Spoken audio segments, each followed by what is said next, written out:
চেতনা, স্বাধীনতা, ইতিহাস এর নাম ধরে ইতিপূর্বে একজনের ভাস্কর্যকে মাটিতে বিছিয়ে দেওয়ার জন্য আন্দোলন হয়েছে, সংগ্রাম হয়েছে, যুদ্ধ জিহাদ হয়েছে। বাংলাদেশের 90% মুসলমানের দেশে মূর্তি, ভাস্কর্য ইসলাম শরীয়ত সম্মত নয় বলে গোটা দেশে আগুন জ্বলেছে। সেই আগুন জ্বলা মুসলিম কান্ট্রিতে জুলাইয়ের ইতিহাস নামে আবারও মূর্তি, ভাস্কর্য আল্লাহর জমিনে প্রতিষ্ঠা করা শয়তানের এজেন্ডা বাস্তবায়ন হয়েছে। ঠিক কি না? ঘৃণার সাথে বলতে চাই, সেটা যার প্রতিচ্ছবি হোক, পৃথিবীতে ভাস্কর্য জায়েজ নাই, মূর্তি জায়েজ নাই। এই মূর্তি ভাস্কর্য বানাতে গিয়ে আমার আপনার ট্যাক্সের লক্ষ কোটি টাকা খরচ করা হয়েছে। এটা সম্পদের অপব্যবহার হয়েছে বলে আমি একজন গুনাহগার দাবি করছি। আজ গ্যাসের অভাব, তেলের অভাব, বিদ্যুতের অভাব, মানুষের খাদ্যের অভাব, রিজিকের অভাব, এই একটি অভাবগ্রস্ত গরিব দেশে ভাস্কর্য মূর্তি প্রতিষ্ঠার জন্য লক্ষ কোটি টাকা এই মূর্তি হারাম কাজে খরচ করা, এটা কখনো একটা সুন্দর ইসলামিক কাজ, মানবতার কাজ হতে পারে নাই। এটা খারাপটা খারাপই বলতে হবে, এটা যেই করবে করুক। যদি ভাস্কর্য গ্রহণ করা সম্মানের হতো, ইতিহাসে ধরে রাখার মতো হতো, সম্মানের হতো এবং ভালোবাসার হতো, এই সারা পৃথিবীতে আজ রবিউল আউয়াল মাসে বলতে চাই, বাংলার নয় সারা পৃথিবীর কর্নারে, পয়েন্টে, শহরে, জেলা, উপজেলায়, প্রত্যেকটি সিটি সেন্টারে আমার দয়াল নবীর ভাস্কর্য পৃথিবীতে সবার চাইতে বেশি দেখা যেত। যেহেতু জায়েজ নাই, ভালোবাসি, এরপরও আমার রাসূলের ভাস্কর্য মূর্তি পৃথিবীতে প্রতিষ্ঠা করা জায়েজ নাই, হয় নাই। এর চাইতে বেশি ভালোবাসা কে পেতে পারে? এই পৃথিবীতে একজন নবীর ভাস্কর্য নাই, একজন পীর আব্দুল কাদের জিলানীর মতো একজন আল্লাহর ওলির ভাস্কর্য নাই। এদের চাইতে সম্মানে কি জুলাই যুদ্ধ হয়ে গেছে? এই সেই সম্মানিত কি স্বাধীনতার শহীদরা হয়ে গেছে? ভালোবাসা ভালোবাসার জায়গায় থাকবে, সম্মান সম্মানের জায়গায় থাকবে। কিন্তু আল্লাহর গোলামি বাদ দিয়ে মূর্তি, ভাস্কর্য রাসূল যেটা মানা করেছেন, ইব্রাহিম আলাইহিস সালাম মূর্তি ভাঙতে এসেছেন, মূর্তি ভেঙেছেন। আমার দয়াল নবী আজ রবিউল আউয়াল মাস আসবে, খানায়ে কাবা থেকে 360টি মূর্তি ভেঙে মাটির সাথে মিশিয়ে দিয়েছেন। সে রাসূলুল্লাহ আদর্শের সৈনিকেরা, উম্মতরা আবার ভাস্কর্য মূর্তি সমাজে প্রতিষ্ঠা করা, এটা কখনো ইসলামী শরীয়ত সম্মত হতে পারে? 360টি মূর্তি রাসূল তিনি ভেঙে চুরমার করে দিয়েছেন। 360টি মূর্তি খানায়ে কাবা ছিল নাকি ছিল না? ভেঙে দিয়েছেন। ইব্রাহিম আলাইহিস সালাম মেলায় যখন তাকে ডেকেছিলেন যাওয়ার জন্য, তিনি বলেছেন ইন্নী সাকিম, আমি অসুস্থ। আসলে তিনি অসুস্থ ছিলেন না, তিনি ছিলেন সুস্থ। এরপরে তিনি বলেছিলেন কি? অসুস্থ। অসুস্থতা দুই প্রকার, নবী কখনো মিথ্যা বলতে পারে না। ইন্নী মারিজ, অসুস্থের দুইটা আরবি আছে, একটা হলো মারিজ, মারিজ মানে শারীরিক অসুস্থ, আরেকটা হচ্ছে সাকিম, সাকিম মানে মানসিক অন্তরের দিক থেকে অসুস্থ। যেই সমাজে একজন নবী, ইব্রাহিম খলিলুল্লাহর মতো একজন নবী, তো জন্ম থেকে নবী, 40 বছরে তো আনুষ্ঠানিকতা ভাই, একজন নবী জন্ম থেকে নবী, 40 বছর, এটা একটা আনুষ্ঠানিকতা। দাওয়াতি কার্যক্রম আনুষ্ঠানিকতার রূপ ধারণ করে, কিন্তু সকল নবীর জন্ম থেকে নবী।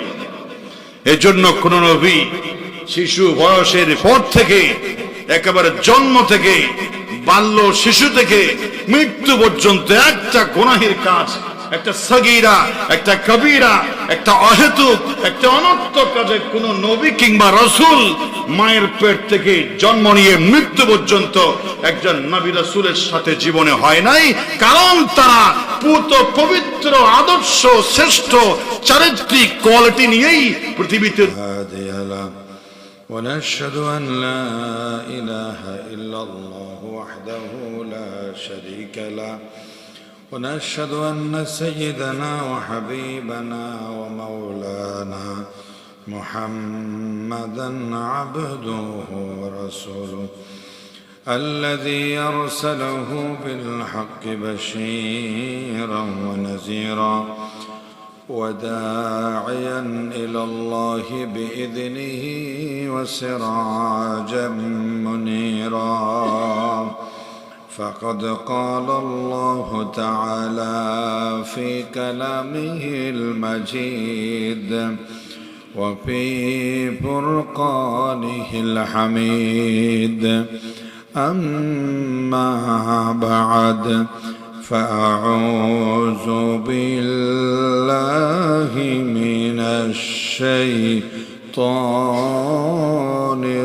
الرجيم بسم الله الرحمن الرحيم وقل جاء الحق وزهق الباطل إن الباطل كان زهوقا وقال تعالى في آية أخرى وما أرسلناك إلا رحمة للعالمين وقال تعالى في تعظيم نبيه إن الله وملائكته يصلون على النبي يا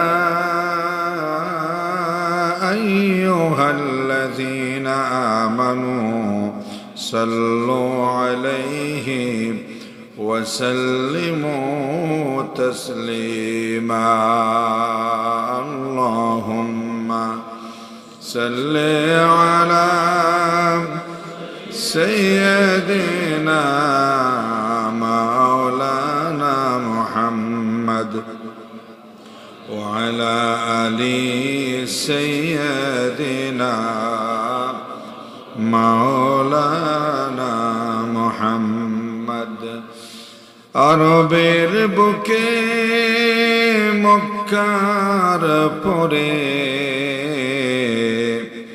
আমিনার যেথায় ঘর খোদার করুণা কওসার হয়ে জরসে বারম্বার আল্লাহুম্মা সাল্লি আলা সাইয়্যিদিনা মাওলানা মুহাম্মদ ওয়া আলা আলি সাইয়্যিদিনা कुरान उठा कर देखे जरा मालूम तुझे हो जाएगा कौल मुहम्मद कौल खुदा है सुबहानल्लाह सुबहानल्लाह اللهم صل على مولانا محمد وعلى آل سيدنا مولانا محمد لا إله إلا الله لا إله إلا الله لا إله إلا الله لا إله إلا الله محمد رسول الله صلى الله عليه وسلم الحمد لله সুম্মা আলহামদুলিল্লাহ আল্লাহ পাক সুবহানাহু ওয়া তাআলার দরবারে হাজারো লাখ অনন্ত অযুত কোটি কালিমাতুর শুকর আদায় করছি যে আল্লাহ সুবহানাহু ওয়া তাআলা আমাদেরকে আজকের এই পবিত্র জুমার দিনে হাজারো ব্যস্ততার পরেও জটিল কঠিন রোগ পালা মুসিবত থেকে হেফাজত করে মেহেরবানি করে আজকের পবিত্র জুমার দিনে প্রথম সময়ে উপস্থিত হওয়ার তৌফিক সৌভাগ্য দান করেছেন। বড় দয়া মেহেরবানি করেছেন, এজন্য আল্লাহর দরবারে তার শেখানো কালেমা দিয়ে মুহাব্বতের সাথে সবাই পড়ছি আলহামদুলিল্লাহ। আবারও পড়ছি আলহামদুলিল্লাহ। লাখ কোটি দরুদ সালামের হাদিয়া পেশ করছি সরওয়ারে কায়নাত নূরে মুজাসসাম রহমতে দু আলম সর্বকালের সর্বযুগের সর্বশেষ ও সর্বশ্রেষ্ঠ পেয়ারা নবী মুহাম্মদুর রাসূলুল্লাহ সাল্লাল্লাহু আলাইহি ওয়াসাল্লামের প্রতি, যার উসিলায় আমরা সমস্ত নিয়ামত পেয়েছি, যার মহব্বতে এই পৃথিবী, এই ধরা, এই বিশ্ব জগৎ সমূহ সৃষ্টি হয়েছে, যিনি আমাদের সবচেয়ে বেশি আপনজন। আমরা যাদেরকে আজকে আশেপাশে দেখতে পাই মনে করি সে আমার বেশি আপন, সে আমার বেশি প্রিয়, আমার জন্য প্রাণ দিয়া দেবে, আমার জন্য জীবন দিয়া দেবে। আমরা আমাদের আশেপাশের মানুষগুলোকে I love you, I like you বলি, মোহাব্বত করি বলি, জান বলি, কলিজা বলি, সেটা পুরুষ হোক নারী হোক, মনে করি সে ছাড়া আমি অচল, তার ভালোবাসা না পেলে আমি বাঁচতাম না, সে আমাকে না দেখলে আমি এতদূর আসতে পারতাম না, সে আমার জীবন, সে আমার মরণ। এই পৃথিবীতে আমি তাকে ছাড়া কিছুই চিনি না, তাকে ছাড়া কিছুই বুঝি না। দুনিয়া আখিরাতে সে আমার সবচেয়ে বেশি কাছের মনে করি। এগুলো সবগুলো হচ্ছে প্রতারণা, সবগুলো মরিচিকা, সবগুলো হচ্ছে দুনিয়ার হায়াত দুনিয়া। যে বলেছিল মরিচিকা, আপন বলে মনে হয় কিন্তু আপন না, কাছের বলে মনে হয় কিন্তু কাছের না, বন্ধু বলে মনে হয় কিন্তু বন্ধু না, প্রিয় বলে মনে হয়, শুভাকাঙ্ক্ষী বলে মনে হয় কিন্তু শুভাকাঙ্ক্ষী না। এটা কোরআনের আয়াত প্রমাণ করেছে। কোরআনুল কারীম বলছে আল্লাহ পাক, ইয়াউমা ইয়াফিরুল মারউ মিন আখিহি ওয়া উম্মিহি ওয়া সাহিবাতিহি ওয়া বানিহি ইয়াউমা ইয়াফিরুল মারউ মিন আবিহি।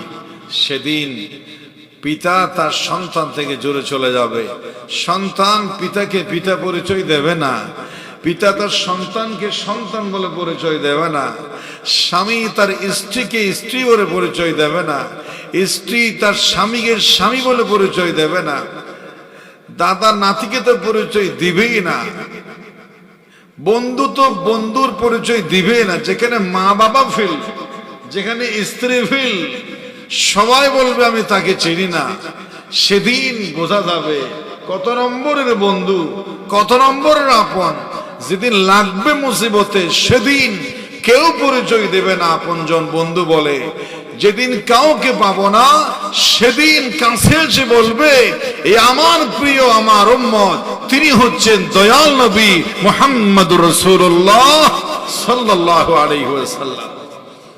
আসল আপনকে যেদিন কেউ রবে না পাশে, সেদিন রবেন দয়াল নবী মুহাম্মদুর রাসূলুল্লাহ সাল্লাল্লাহু আলাইহি ওয়াসাল্লাম। সে কোন বন্ধু বলো বেশি বিশ্বস্ত, যার কাছে মন খুলে দেয়া যায়, হওয়া যায় বেশি আশ্বস্ত। যে জন কখনো ব্যথা দিতে জানে না, যে জন কেবলই মুছে দেয় বেদনা, যে জন হাহাকার আপন করে নিতে আর কার বুকে তো প্রশস্ত, তার নাম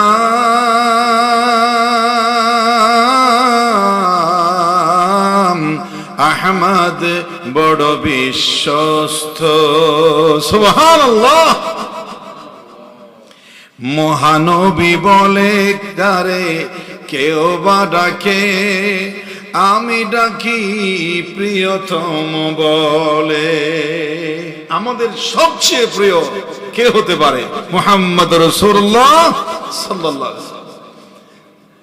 মহানবী বলে তারে কেউ বা ডাকে, আমি ডাকি প্রিয়তম। সে আমার দেন ভালোবাসা প্রেম, মধুময় মনোহর স্বপ্ন সম। যে জন করুণার অনুপম উপমা, যার মতো মরমি কোথাও আর মিলে না। জীবনের আঙিনায় আবাদ করে নিতে আর কার বুকে তো প্রশস্ত। তার নাম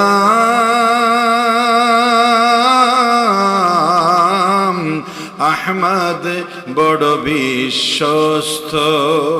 সে কোন বন্ধু বলো বেশি বিশ্বস্ত, যার কাছে মন খুলে দেয়া যায়, হওয়া যায় বেশি আশ্বস্ত। তার নাম মুহাম্মদ রাসূলুল্লাহ সাল্লাল্লাহু আলাইহি ওয়াসাল্লাম।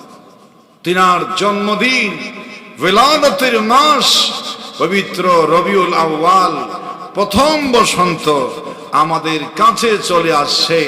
আবার সেই রাসূল পাক সাল্লাল্লাহু আলাইহি ওয়াসাল্লামের জীবন থেকে কিছু কথা আমরা ইনশাআল্লাহ এই রবিউল আউয়াল মাসে সব জায়গায় শুনতে পাবো। সব ক্ষেত্রে সব জায়গায় আমাদের একটাই আকাঙ্ক্ষা, স্পিরিট, মোহাব্বত, আকর্ষণ হবে যে রাসূল পাক সাল্লাল্লাহু আলাইহি ওয়াসাল্লামকে জানা, রাসূল পাক সাল্লাল্লাহু আলাইহি ওয়াসাল্লামকে বোঝা, রাসূল সাল্লাল্লাহু আলাইহি ওয়াসাল্লামের আদর্শ অনুসরণ করা, তাকে সবচেয়ে বেশি আপন মনে করে তাকে ভালোবেসে যাওয়া। সেই ব্যক্তি আমাদের সবচেয়ে বেশি কাছের হওয়া। তাহলেই দুনিয়া আখিরাতে ইনশাআল্লাহ আমাদের কোনো বলা মুসিবত আসবে না। আজকে যাদেরকে আমরা আপন বলি তারা কিন্তু আপন না। শুধু আখিরাতে নয়, দুনিয়ায় আপন না। কেউ যদি এখন অসুস্থ হয়, বাবা যদি অসুস্থ হয়ে যায়, ডাক্তার যদি বলে একটা কিডনি প্রয়োজন, কয়বা সন্তান আছে নিজের একটা কিডনি বাবাকে দিয়ে দেবে? ওই ক্ষেত্রে বলবে আমার বড় ভাইয়ের দিকে দেখো, আমার ছোট ভাইয়ের দিকে দেখো, আমার দিকে কেন তোমার হামলা? আমার কয়বা বয়স হয়েছে, আমার ছোট ভাই থেকে কিডনি নাও।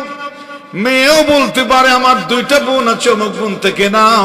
মোবাইল হয়তো নেটওয়ার্ক বিজি পাওয়া যাবে, কারণ কিডনি পাল্টাতে গিয়ে সেও মারা যেতে পারে, অ্যাক্সিডেন্ট হতে পারে, অপারেশন ব্যর্থ হতে পারে। মরতে কেউ চায় না। এই জীবনের মরণে মোক্ষম মুহূর্তে কেউ সত্যিকার আপন হতে চায় না। বিপদে মুসিবতে সুখে দুঃখে যাকে পাওয়া যায় তিনি আর কেউ নয়, তিনি হচ্ছেন আমাদের আপনাদের সকলের মায়ার নবী মুহাম্মাদুর রাসূলুল্লাহ সাল্লাল্লাহু আলাইহি ওয়াসাল্লাম, যিনি হচ্ছেন আমাদের প্রাণ, যিনি হচ্ছেন আমাদের পিণ্ড কলিজার সবচেয়ে বেশি আপনজন। নবী করিম সাল্লাল্লাহু আলাইহি ওয়াসাল্লাম সেটাই বলে দিয়েছেন, লা ইউমিনু আহাদুকুম হাত্তা কুনা আহাব্বা ইলাইহি মিন ওয়ালিদিহি ওয়া ওয়ালাদিহি ওয়ান নাসি আজমাইন। অতক্ষণ পর্যন্ত তোমরা সত্যিকার খাঁটি মুমিন ইমানদার হতে পারবে না যতক্ষণ পর্যন্ত রাসূল মাপকাঠি বলে দিয়েছেন।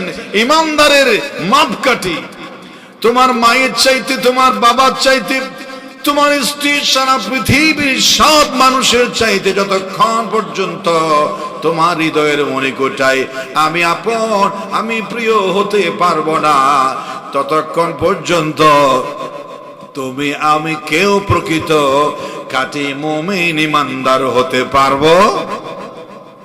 রাসূল বলে দিয়েছেন, কেহ কারো নয়, একজন মুরিদ আল্লাহর ওয়ালির কাছে সবক নিতে গেছে বলে একটা তসবিহ দেন। পৃথিবীর সব উলামায়ে কেরাম আল্লাহর ওলিরা তাসবিহ দেয়, সকাল বেলায় লা ইলাহা ইল্লাল্লাহ পড়বে, দরুদ শরীফ পাঠ করবে, লা হাওলা ওয়ালা কুওয়াতা ইল্লা বিল্লাহ পড়বে, আস্তাগফিরুল্লাহাল্লাযী লা ইলাহা ইল্লাল্লাহ ওয়া আতুবু ইলাইহি, এগুলা বিভিন্ন তাসবিহ দেয়। কিন্তু আল্লাহর ওলি বড় পীর আব্দুল কাদের জিলানী এই মুরিদকে সবক দিচ্ছে, কেহ কারো নয়। তোমার জিকির হবে, কেহ কারো নয়, এটাই তোমার তাসবিহ। মুরিদ বলছে, হুজুর কত দামি দামি তাসবিহ আছে, কি তাসবিহ দিলেন? কেহ কারো নয়, এটা একটা তাসবিহ হলো নাকি? এটা একটা তাসবিহ হলো? কেহ কারো নয়, সকাল সন্ধ্যা তুমি সেটাই পড়বে। চলতে ফিরতে হাঁটতে ঘুমাতে সব সময় পড়বে, কেহ কারো নয়। এই তাসবিহ দিল প্রমাণ করার জন্য। তখন যেখানে সেখানে যখন কেহ কারো নয় বলে, পাগলের মতো করে পড়ছে। সন্তান বউ বেটি আপন জনা বলছে, বাবার স্কোপ ঢিলা হয়ে গেছে, কেহ কারো নয়, সকাল সন্ধ্যা পড়ে কেন? তখন হুজুরের কাছে, সেই এলাকায় যিনি বড় হুজুর, তিনার কাছে গিয়েছিলেন, পীর সাহেবের কাছে গেছে, যে একেবারে হয়রান হয়ে গেছে পড়তে পড়তে পড়তে পড়তে অজ্ঞান। বলছে কেহ কারো নয় এটা পড়ে। এখন যে আমার কাছে যখন আসবে, আমি যখন তোমাকে দেখতে যাব, তার আগে তুমি বেহুশ হয়ে যাবে। বেহুশ হয়ে গেলে আমি বলবো যে তোমাদের এই বাবাকে সুস্থ করার জন্য একজনের জীবন দিতে হবে, একজনের জীবন কোরবানি দিতে হবে। তখন বাবাকে যখন অসুস্থ স্ত্রীকে বলছি যে এই লোকটা সুস্থ হতে গেলে এটা কেহ কারণ এটা প্রমাণ করার জন্য ইচ্ছে করে বলা হলো, তুমি অজ্ঞান হয়ে পড়বে, যতক্ষণ পর্যন্ত আমি ইশারা দেব ততক্ষণ তুমি চেতন হবে না, ভালো হবে না, ঘুমের বান্দরে আছে। হুজুর বলছে, ডাক্তার কবিরাজ বলছে, ওনাকে ভালো করতে গেলে আর একটা জীবন লাগবে। জীবন কে দিবা? স্ত্রীর কাছে বলা হলো, তুমি দিবা? স্ত্রী তখন বলছে, হুজুর যে আমি তো এখনো যুবতী আছি, আমি কেন তার জন্য জীবন দেব? আপনি তাদের সন্তানকে বলুন, অন্য কোনো ব্যবস্থা নিন। স্ত্রী জবাব দিল, বড় সন্তানকে বলল যে তুমি কি দিবা? বলে যে না, মেজুভাইকে বলো। মেজুভাই ছোট ভাইকে দেখিয়ে দিল। মেয়েকে বলা হলো, কেউ জীবনের বিনিময়ে তাকে, তার জীবনের বিনিময়ে কেউ জীবন দেওয়ার জন্য রেডি না। এতদিন পর্যন্ত লোকটা মনে করতো আমার জন্য আমার স্ত্রী জীবন দিতে পারে, আমার মেয়ে আমার জন্য জীবন দিতে পারে, আমার জন্য আমার ছেলে জীবন দিয়ে দেবে, কিন্তু কেউ এই জীবন দিতে রাজি না। তখন তাকে আবার ইশারা দিয়ে বলা হলো, তুমি ওঠো, তুমি আল্লাহর চাইতে, রসুলের চাইতে, দিনের চাইতে তোমার আপনজন, তোমার পরিবারকে তুমি সবচেয়ে বেশি আপন মনে করে ভালোবাসছিলে, সবার থেকে বেশি। এই জন্য তোমার হৃদয়ে আল্লাহ রসুলের মহব্বতের চাইতে তোমার ফ্যামিলির মহব্বত বেশি ছিল। এই জন্য তোমাকে আমি জিকির দিয়েছি, কেহ কারো নয়। তুমি এখন বুঝতে পারলে তো, কেহ কারো নয়, কেহ কারো নয়, তোমার জন্য কেউ জীবন দিতে রাজি নয়। এই জন্য তোমাকে বুঝিয়েছি, আপন সবচেয়ে বেশি দুঃখে সুখে, কবরে হাসরে, সব জায়গায় আপন হতে পারে একজন, যিনি হচ্ছেন মুহাম্মদ রাসূলুল্লাহ সাল্লাল্লাহু আলাইহি ওয়াসাল্লাম। আল্লাহ পাক বলছেন, ওয়াকুল জাল হক ওয়া যাহাকাল বাতিল ইন্নাল বাতিলা কানা যাহুকা। বলুন, সত্য এসেছে, মিথ্যা বিদায় হবে। অবশ্যই মিথ্যা, বাতিল একদিন একদিন বিদায় হবে। পৃথিবীতে কোন বাতিল, কোন জালেম, কোন স্বৈরাচার, কোন বাম রাম, কোন শয়তানের দোসর পৃথিবীতে দীর্ঘস্থায়ী হতে পারে না, একদিন বিদায় হবেই হবে। সারা দুনিয়ায় পুত্তলিকতা, জেনা, বেবিচার, মদ, জুয়া, ডাকাতি, চুরি, ছিনতাই, রাহাজানি, গুম, হত্যা, জীবন্ত মানুষ কবর দেওয়া, এই সবগুলো ছিল স্বাভাবিক বিষয়। সমস্ত শয়তানি কর্মকাণ্ড সারা পৃথিবী যখন চালু হয়ে গিয়েছিল, ইতিহাসের পাতায় যেই যুগকে বলা হয়েছিল আইয়ামে জাহেলিয়া। আইয়ামে জাহেলিয়া, অন্ধকার যুগ, অন্ধকার সমাজ, অন্ধকার পৃথিবী। ইতিহাসের পাতায় ঐতিহাসিকরা লেখেন ইতিপূর্বে লক্ষ লক্ষ পয়গম্বর এসেছিল, লক্ষ লক্ষ নবী রাসূল এসেছিলেন। নবী রাসূল আসার আগে মানুষ খারাপ হয়েছিল, মানুষের চারিত্রিক অধঃপতন হয়েছিল ঠিকই, কিন্তু আইয়ামে জাহেলিয়ার মতো সব দিক থেকে এত অধঃপতন পৃথিবীতে ইতিপূর্বে হয় নাই। ইতিপূর্বে এরকম নষ্ট, এরকম ধ্বংসের অতল গহ্বরে ঈসা আলাইহিস সালাম আসার আগে মানুষ তো খারাপ হয় নাই। মূসা আলাইহিস সালামের অ্যাবসেন্সে মানুষ তো খারাপ ছিল না। হযরত ইয়াকুব আলাইহিস সালাম, ইউসুফ আলাইহিস সালাম, ইব্রাহিম আলাইহিস সালাম, সকল নবী আসার আগে একটা মানুষের খারাপ চরিত্র প্রকাশ হয়েছিল, কিন্তু এত খারাপ ছিল না যেত খারাপ সমাজ হয়েছিল আমার দয়াল নবী আসার আগে। আরবের সে আইয়ামে জাহেলিয়াতে এত নষ্ট, এত ধ্বংস আগে হয় নাই।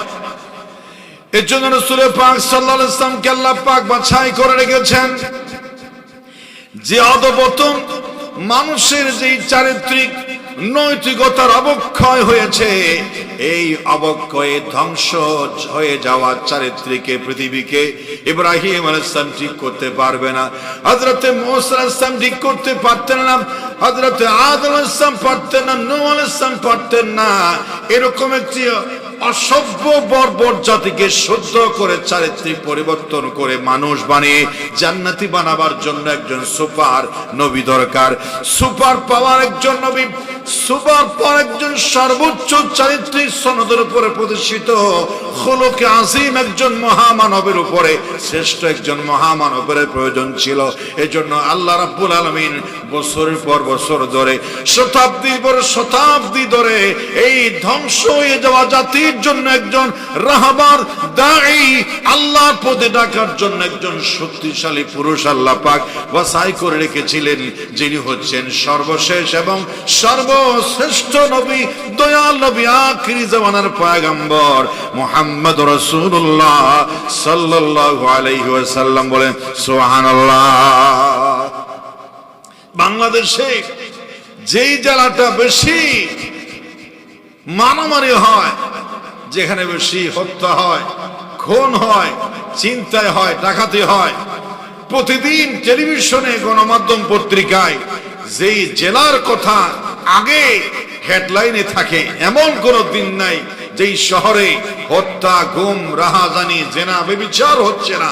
সবচেয়ে বেশি আলোচিত এবং সমালোচিত যে জেলা, সেখানে স্বরাষ্ট্রমন্ত্রী বৈঠক করলেন যে এখানে তো যেন তো নয়, একজন টিউনুকে, ম্যাজিস্ট্রেটকে, ওসিকে দিলে হবে না, এখানে দিতে হবে একজন সাহসী, একজন দেশপ্রেমিক, একজন দেশপ্রেমের সোফার, একজন সাহসী, নিজের জীবন দিতে পারে দেশের জন্য, মানুষের জন্য, কল্যাণের জন্য, স্বাধীনতার জন্য। ইতিহাস রেকর্ড খুঁজে দেখো, পূর্বের ইতিহাস যার লেখাপড়ায়, সাহসিকতায়, দেশপ্রেমে সব দিক থেকে সবচেয়ে বেশি কোয়ালিটিপূর্ণ কোন ওসিটা, কোন ম্যাজিস্ট্রেটটা নিজের জীবনের পরোয়া না করে সত্য প্রতিষ্ঠা করবে, হক ন্যায় প্রতিষ্ঠা করবে, ঘাটাঘাটি করে যাকে পাওয়া গেল অসংখ্য টিউনি ম্যাজিস্ট্রেট ওসি থেকে বাছাই করে, সাহসী একজনকে বাছাই করে সেই বিশৃঙ্খলাপূর্ণ জেলায় দেওয়ার জন্য একবার উপর থেকে তাকে স্পেশাল হেলিকপ্টার দিয়ে পাঠানো হলো। বেতনও বেশি, সম্মানও বেশি, সারা দুনিয়ায় তার জজ খ্যাতিও বেশি তাকে দেওয়া হলো। কারণ সাধারণ ওসি, ম্যাজিস্ট্রেট, টিউনো দিয়া এই অশান্ত জেলাকে শান্ত করা যাবে না। ইতিপূর্বে সমস্ত যুগে লক্ষ লক্ষ নবীরা বর্বর জাতির জন্য সাধারণ নবী দ্বারা কাজ হয়েছিল। ইব্রাহিম আলাইহিস সালাম, মুসা আলাইহিস সালাম, হযরত নূহ আলাইহিস সালাম, লক্ষ লক্ষ নবীরা অশান্ত বিশৃঙ্খলাপূর্ণ সমাজকে ঠিক করতে পেরেছিল। কিন্তু আইয়ামে জাহেলিয়া এত কঠিন, এত বর্বর, এত নিষ্ঠুর সেই পৃথিবী হয়েছিল, সেখানে সব দিক থেকে ওয়া ইন্নাকা লাআলা খুলুকিন আযীম, খুলুকে আযীমের উপরে প্রতিষ্ঠিত। ওয়া মা আরসালনাকা ইল্লা রাহমাতাল লিল আলামিন। সকাল সন্ধ্যা পথে কাঁটা দিলেও, হত্যার হত্যার ষড়যন্ত্র করলেও, উটের নাড়ি বুড়ি তুলে দিলেও, রাত দিন কষ্ট দিলেও, হত্যার ষড়যন্ত্র করলেও, বারবার মারলেও, আঘাত করলেও, যিনি সব কষ্ট নীরবে নিঃশব্দে বরণ করে হজম করে বলতে পারে, আয় আল্লাহ তুমি আমার উম্মতদেরকে মাফ করে দাও, ওরা বুঝে নাই যে আমি আপনার নবী। এত বিশাল দিলওয়ালা, এত ক্ষমাওয়ালা দিল, এত রহমতওয়ালা দিল ইতিপূর্বে কোন নবী কিংবা রাসূল মেসেঞ্জারে ছিল না। এমন একজন বিশাল হৃদয় রহমতওয়ালা নবী একজনই আছেন, যাকে আইয়ামে জাহেলিয়াতের জন্য আল্লাহ বাছাই করে ১৫০০ বছর আগে আরবের বুকে মক্কার কুরাইশ বংশে পাঠিয়েছিলেন। বলেন সুবহানাল্লাহ। রাসূল পাক সাল্লাল্লাহু আলাইহি ওয়াসাল্লামের জন্মের কথা কোরআনুল কারীম আল্লাহ পাক সমস্ত নবীকে পাঠিয়েছেন, বলেছেন তোমরা 5টি বিষয়ে ওয়াজ করবে, শুধু তোমাদের ওয়াজের বিষয় হবে 1 নম্বরে লা ইলাহা ইল্লাল্লাহ, লা ইলাহা ইল্লাল্লাহ। এটা হলো প্রথম ওয়াজ। হযরত আদম আলাইহিস সালাম বলেছিলেন লা ইলাহা ইল্লাল্লাহ, আদম সফিউল্লাহ।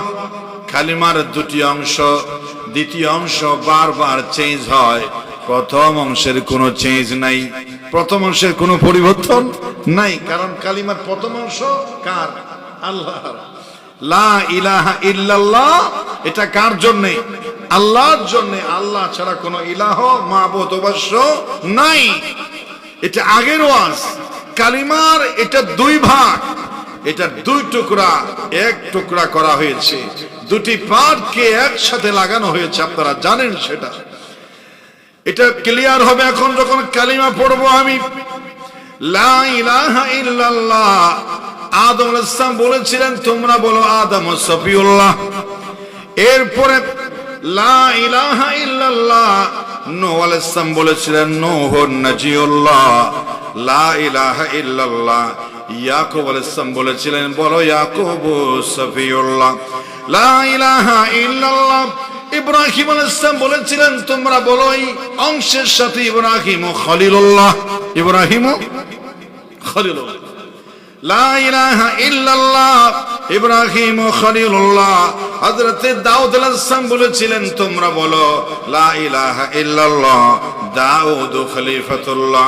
হযরত সুলাইমান পয়গম্বর বলেছিলেন জাতিরা তোমরা বলো লা ইলাহা ইল্লাল্লাহ, সুলাইমান হাইবাতুল্লাহ। হযরত ইউসুফ আলাইহিস সালাম বলেছিলেন তোমরা বলো লা ইলাহা ইল্লাল্লাহ, ইউসুফ নবিয়ুল্লাহ। হযরত আইয়ুব আলাইহিস সালাম বলেছিলেন ও আমার জাতিরা তোমরা বলো লা ইলাহা ইল্লাল্লাহ, আইয়ুব নবিয়ুল্লাহ। হযরত মূসা আলাইহিস সালাম বলেছিলেন হে আমার জাতিরা তোমরা বলো লা ইলাহা ইল্লাল্লাহ, মূসা কালিমুল্লাহ। হযরত ঈসা আলাইহিস সালাম বলেছিলেন ও আমার জাতিরা মুক্তির পথ যদি চাও তাহলে বলে দাও লা ইলাহা ইল্লাল্লাহ, ঈসা রূহুল্লাহ।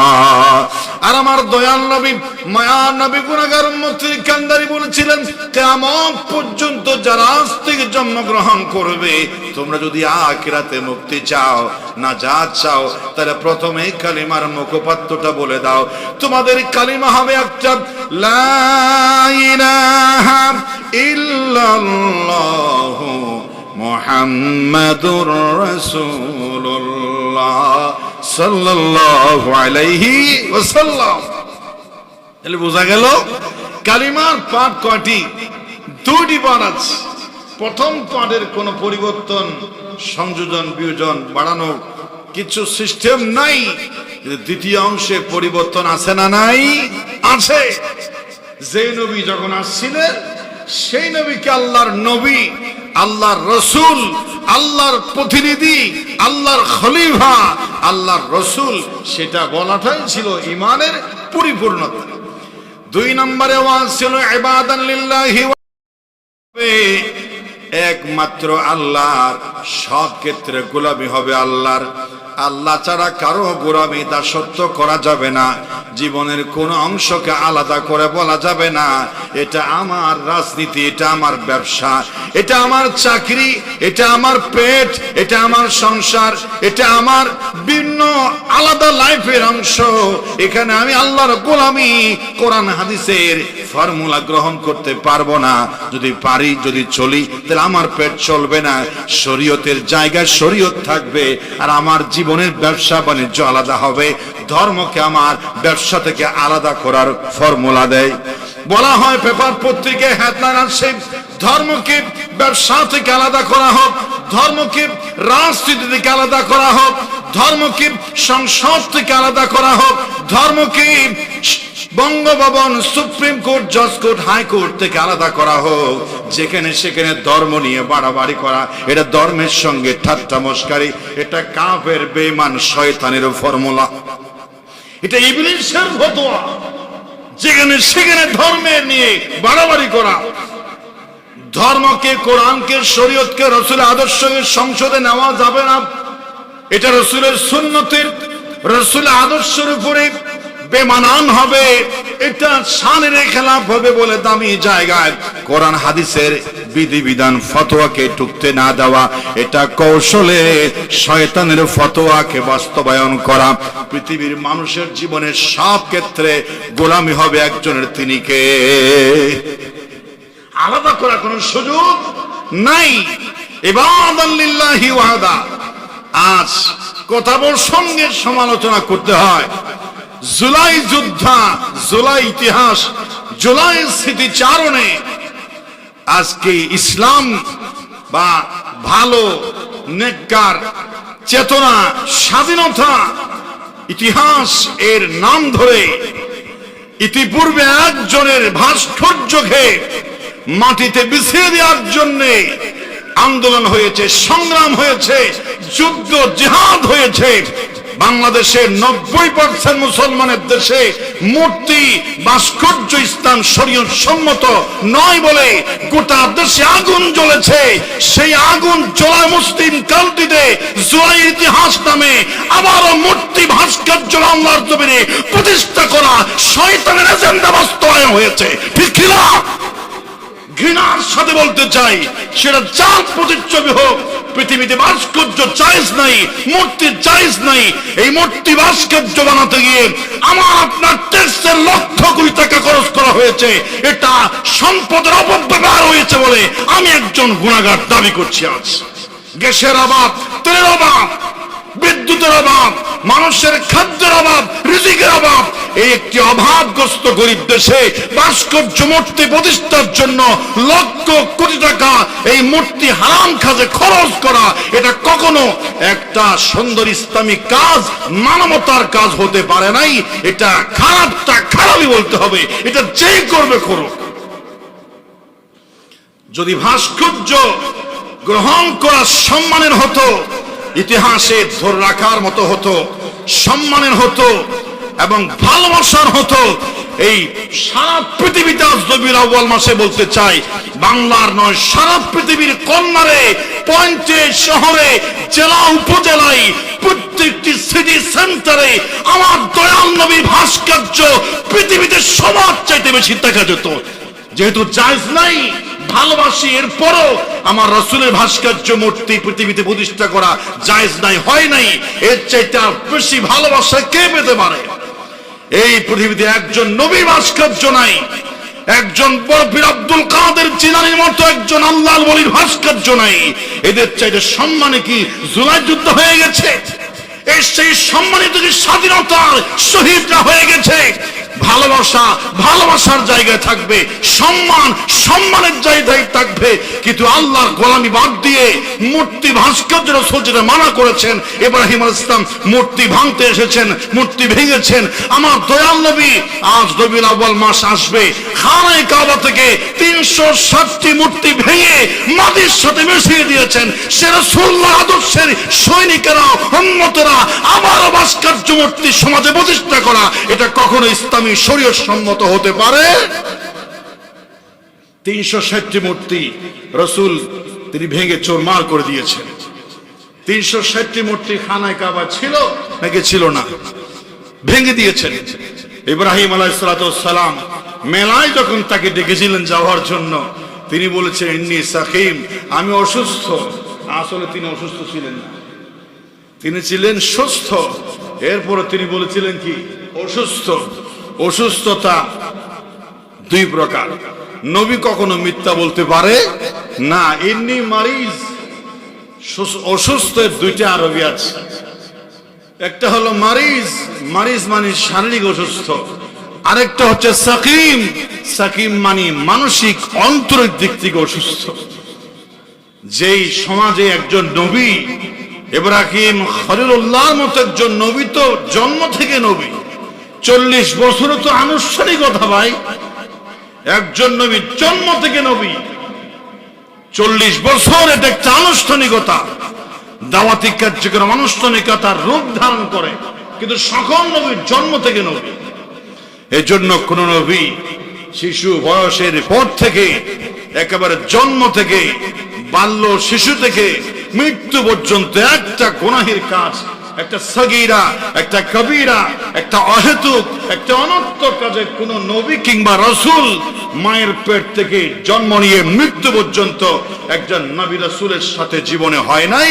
কারণ তারা পুত পবিত্র আদর্শ শ্রেষ্ঠ চারিত্রিক কোয়ালিটি নিয়েই পৃথিবীতে নবী বানিয়েই আল্লাহ পাক এই পৃথিবীতে পাঠিয়েছেন।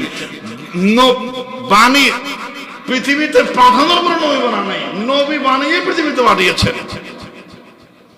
সেই নবী বলেছেন ইন্নী সাকিম, আমি অসুস্থ। কেন অসুস্থ বলেছিলেন? আমি মানসিকভাবে অসুস্থ, আমার মনে শান্তি নাই, আমার দিলের শান্তি নাই। কে শান্তি কেন থাকে? বান্ন হওয়া,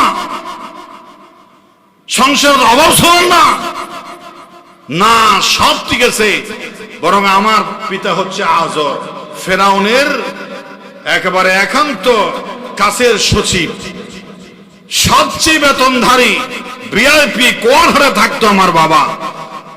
সেই সময়ের ধনাত্মশালীদের একজন ইব্রাহিম খলিলুল্লাহর বাবা আজর। তো তোমার মানে কিসের কষ্ট? তুমি তো মন্ত্রণালয়ের উচ্চ পদস্থ কর্মচারী, ফেরাউনের কাছের লোক, কিসের কষ্ট? বলে আমার কষ্ট হচ্ছে মূর্তি ভাস্কর্য পৃথিবীতে আল্লাহ হারাম করেছেন, কিন্তু আমার এই বাবিল শহরে অসংখ্য মূর্তি, এই দেব দেবী বানানো হয়েছে, ভাস্কর্য বানানো হয়েছে সম্মানের নামে, ভালোবাসার নামে, রিজিকের জন্য একটা, খাদ্যের জন্য একটা, ভাগ্যের জন্য একটা, ব্যবসার জন্য একটা, চাকরি বাকরির জন্য এক একটা ডিপার্টমেন্টের হেড বানিয়ে মূর্তি তারা রেডি করে দিয়েছে। তখন ইব্রাহিম ইসলাম বলেছেন একজন তাওহীদবাদী আল্লাহর প্রেমিক গোলাম পৃথিবীতে এই দৃশ্য দেখে শান্তিতে থাকতে পারে না, এজন্য আমি মানসিকভাবে অসুস্থ। মেলায় যাও, সবাই ঠেলাঠেলি করে, আজ একটা কাম সারা হবে, সবাইকে মেলায় পৌঁছায় দিয়া ইব্রাহিম আলাইহিস সালাম সব মূর্তি ভেঙে চুরমার করে সবচেয়ে গডফাদারের উপরে কোড়াল রেখে দিয়েছিল, বিচারাচার হয়েছিল। সেজন্য ইব্রাহিম ইসলামকে আগুনে পড়তে হয়েছিল। ইব্রাহিম ইসলামকে আগুনে পড়েছিল, একমাত্র প্রধান অপরাধ ছিল মূর্তি ভেঙে দিয়েছে। সেই শরীয়তে মূর্তি নাজায়েজ, এই শরীয়তে মূর্তি নাজায়েজ, সেই শরীয়তে ভাস্কর্য হারাম, এই শরীয়তে ভাস্কর্য হারাম। কোন জীবন্ত প্রাণীর ছবি, কোন আকৃতি ভাস্কর্য, এটা অনর্থক, এটা বেহুদা, এটা নিজের টাকা দিয়ে করলে এটা এক কথা, আমার বাবার টাকা দিয়ে আমি করছি, কিন্তু জনগণের কষ্টের ঘামের ট্যাক্সের টাকা দিয়ে হারাম কাজে কোটি টাকা খরচ করবে, এটা আমানতের খেয়ানত বলে আমার মনে হয়। এটা আমানতের কি বলে মনে হয়? খেয়ানত বলে মনে হয়। এখন অনেকেই কষ্ট নিতে পারে, বলে হুজুর এগুলো বলার কি দরকার, কিন্তু মনের কষ্ট আমি প্রকাশ করে দিলাম। এটা নিয়ে অনেক সাক্ষাৎকার হচ্ছে, অনেক বড় বড় ইসলামিক স্কলারকে প্রশ্ন করা হচ্ছে যে আপনারা তো ওই যে মূর্তির স্বাধীনতার অবদান রাখার জন্য মহান ব্যক্তিদের ভাস্কর্যের বিরুদ্ধে যুদ্ধ করেছিলেন, আর সেখানে গিয়ে সাক্ষাৎকার দিয়ে বেড়ে আসলেন কই যে কখন ছিল একটা, এখন তো হাজারো ভাস্কর্য মূর্তি, এখন কিছু বলবেন না? এই প্রশ্নের সম্মুখীন করেছে, অনেকেই বলে দিয়েছি এটা আমি সমর্থন করি না, কিন্তু এটা কি ইসলামী রাষ্ট্র হয়েছে? ইসলাম অনুযায়ী কি এটাকে হুকুমত করা যাবে? ইসলামী রাষ্ট্র হয় নাই তো। এই জন্য প্রিয় ভাইরা, হযরত ইব্রাহিম আলাইহিস সালাম মূর্তি ভেঙেছেন, দয়াল নবী মুহাম্মদ রাসূলুল্লাহ সাল্লাল্লাহু আলাইহি ওয়াসাল্লাম মূর্তি ভেঙেছেন। লা ইলাহা ইল্লাল্লাহ মুহাম্মাদুর রাসূলুল্লাহ সাল্লাল্লাহু আলাইহি ওয়াসাল্লাম। 2 নাম্বার ছিল ইবাদান লিল্লাহি ওয়াহদা, সর্বক্ষেত্রে আল্লাহর গোলামি করতে হবে। আমি এই পয়েন্টের দিকে গিয়ে সেদিকে চলে গেছিলাম। মানুষের গোলামি আল্লাহর, এটা কোন অংশে যাবে করা, কোন অংশে এটাকে আলাদা করে দেখার কোন ইসলামের সুযোগ নাই। 3 নাম্বার ছিল আখিরাত। সকল নবীরা আখিরাতের ওয়াজ করেছেন। মৃত্যুর পর আরেকটা জীবন আছে, সেই ওয়াজ করেছেন। এই আকীদা বিশ্বাস আমাদেরও আছে, আছে না নাই? আখিরাতের প্রতি আমাদের বিশ্বাস আছে না নাই? আছে। 4 নাম্বার ছিল আর-সালাত, নামাজ। সকল নবীদেরকে বলা হয়েছিল নামাজের ওয়াজ করে যাও। নামাজ ছাড়া কোন মানুষের আখিরাত কোনদিন বাঁচবে না, শান্তি আসবে না, নামাজ পড়া লাগবে। 5 নম্বরের সকল নবীর ওয়াজের বিষয় ছিল মুহাম্মাদুর রাসূলুল্লাহ খাতামুন নবিয়্যিন ওয়া খাতামুন নবিয়্যিন ওয়া সাইয়্যিদুল মুরসালিন। মুহাম্মদ সাল্লাল্লাহু আলাইহি ওয়াসাল্লাম নামে একজন মহামানব, যিনি হচ্ছেন রাসূলদের রাসূল, যিনি হচ্ছেন সর্বশেষ নবী। এই ওয়াজ আদম আলাইহিস সালাম থেকে শুরু করে ঈসা রূহুল্লাহ পর্যন্ত আমার নবীর বেলাদতের এই কথা, জন্মের ওয়াজ সকল নবী করে আসছেন। জোরে বলেন সুবহানাল্লাহ। সেই নবীর জন্মের মাস আগামীতে আমাদের সামনে আসছে। আমরা ইনশাআল্লাহুল আজিজ সব জায়গায় এটা রাসূলের জীবন থেকে কথা শুনবো। যেখানে সুযোগ পারি নাটক, সিনেমা, টিকটক, লাইকি এগুলোর পরিমাণ কমিয়ে আপনাদের হাতে থাকা এই চার্জ মোবাইলে রাসূলুল্লাহর জীবনে বিভিন্ন অংশ আপনারা চার্জ করে রাসূলকে জানুন, রাসূলকে চিনুন, রাসূলের জীবন থেকে কাহিনী শুনুন। মক্কি মাদানী ইসলাম প্রচারের পূর্বে পরের রাসূলের কষ্টের কাহিনী, রাসূলের মায়ের কথা, রাসূলের বাবার কথা, রাসূলের শৈশবের কথা, রাসূলের বৈবাহিক জীবন, রাসূলের দাম্পত্য জীবন, এগুলো নিয়ে আপনাকে সময় দিন। রবিউল আওয়াল এলে তোমারই গুণ গায়, রবিউল আওয়াল গেলে তোমায় ভুলে যায়। অন্তত এই শেয়ারটা মানে রবিউল আউয়াল উপলক্ষে রাসূলের একটু গুণগান শোনেন, একটু গুণগান গান। আল্লাহ যেন আমাদেরকে তৌফিক দান করেন, বলেন আমিন। ওয়াকুল জাআল হক ওয়া যাহাকাল বাতিল ইন্নাল বাতিলা কানা যাহুকা। সত্য রবিউল আউয়াল মাসে এসেছে, অবশ্যই সেই সত্য সারা পৃথিবীতে ছড়িয়ে পড়েছে। ইতিহাসের পাতায় ঐতিহাসিকরা লিখেছেন মাত্র অল্প সময়ে এত অধঃপতন, এত ধ্বংস হয়ে যাওয়া জাতিকে এত অল্প সময়ে সোনালী সমাজ, সোনালী রাষ্ট্র, দেশ উপহার দিতে পেরেছে। ইতিপূর্বে কোন মেসেঞ্জারের কোন বার্তাবাহকের নজির নাই।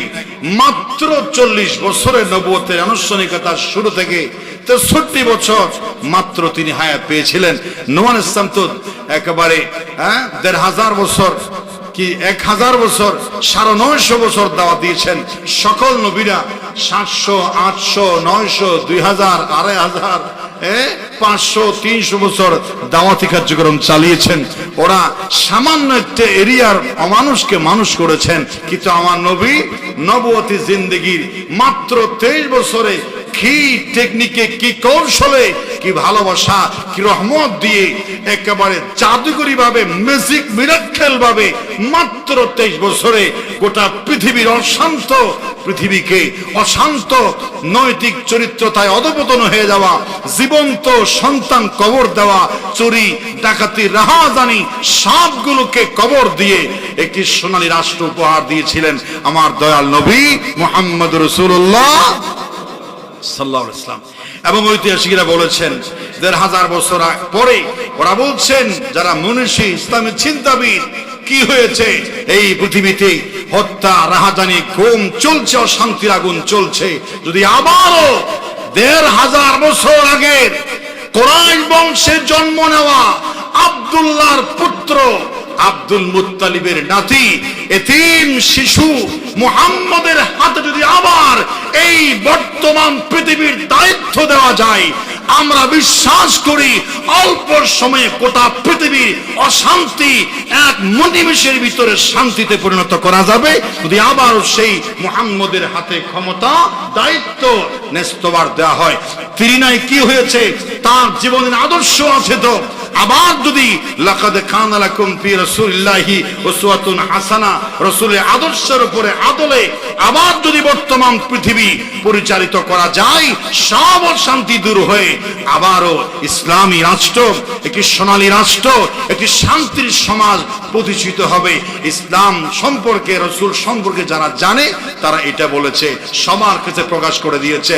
আমি আপনাদের সামনে প্রকাশ করলাম, এই কথা ছড়িয়ে যাবে সারা বিশ্বে।